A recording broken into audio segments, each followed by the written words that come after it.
پاکی کے مسائل میں نا،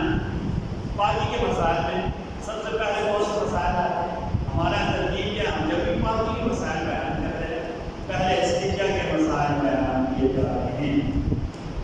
نجاست کے گندگی کے مسائل بیان کیے جا رہے ہیں کہ کون سی گندگی ہوگی تو جسم ہمارا ناپاک ہوگا تو اس کو ہم نے پاک کیسے کرنا ہے۔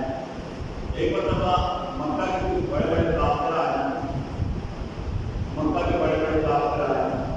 حضرت سلمان فارسی کے پاس آئے، آپ کو کہتے ہیں کہ محمد صلی اللہ علیہ وسلم نبی ہیں،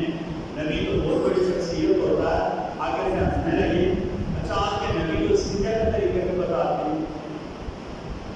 آپ کے نبی تو استنجا کے طریقے بتاتے ہیں، انہوں نے بڑا عجیب لگا کہ ان کا خیال ہے کہ نبی بڑی بڑی باتیں کرتے ہوں گے، آپ کے نبی جو استنجا کے طریقے بتاتے ہیں۔ سلمان فارسی رضی اللہ عنہ نے کہا ہاں جی میرے نبی استنجا کے طریقے بتاتے ہیں، ہمارے نبی نے بھی بتایا ہے کہ پاک کے اوپر ناپاکی نہیں کرنی